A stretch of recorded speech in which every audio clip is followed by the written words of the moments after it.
Alors, on va dire qu'il y a deux missions essentielles, hein.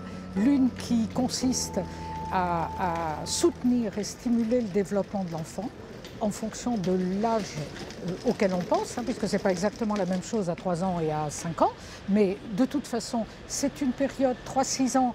Je crois que la spécialiste de neurosciences l'a dit, qui est essentielle pour le développement du cerveau, essentielle donc pour tout ce que va faire l'enfant. Soutenir le développement de l'enfant, c'est s'intéresser à satisfaire tous ses besoins. Donc ses besoins les plus physiques, les plus physiologiques, les plus ordinaires d'abord, parce qu'un enfant qui ne dort pas, un enfant qui n'est pas au chaud, un enfant qui ne mange pas à sa faim n'est pas un enfant qui peut bien apprendre. Des besoins de mouvement, d'exploration physique du monde. On vit les concepts avant de les étudier, on vit les concepts avant de les parler. Des besoins de jeu, les enfants ont besoin d'imiter, d'inventer, de faire, de refaire. Toutes ces questions-là sont fondamentales. Besoin de découverte et de connaissance, ils ont besoin d'apprendre, ils ont besoin d'apprendre les mots, d'apprendre en situation.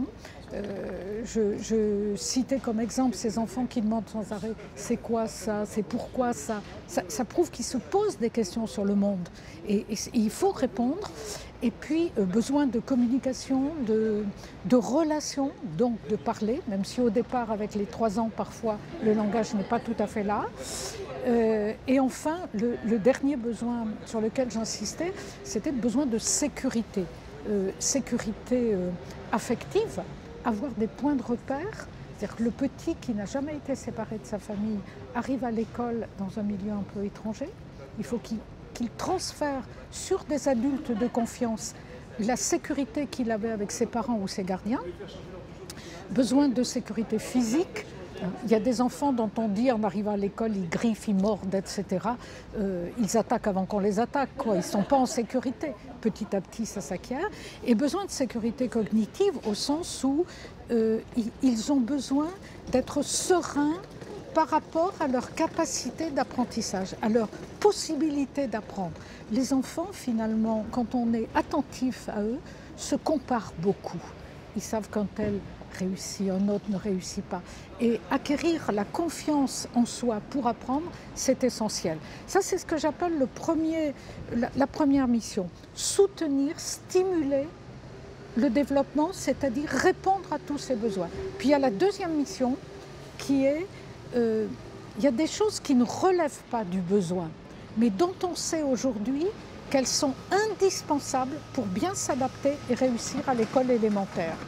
Et ces éléments-là, il va falloir les apporter. C'est ce que j'appelle s'occuper du futur élève, l'élève en devenir, le préparer par l'apprentissage d'attitude, par l'apprentissage de connaissances, à ce dont il va avoir besoin après. C'est une mission plus, on va dire, un peu plus d'instruction.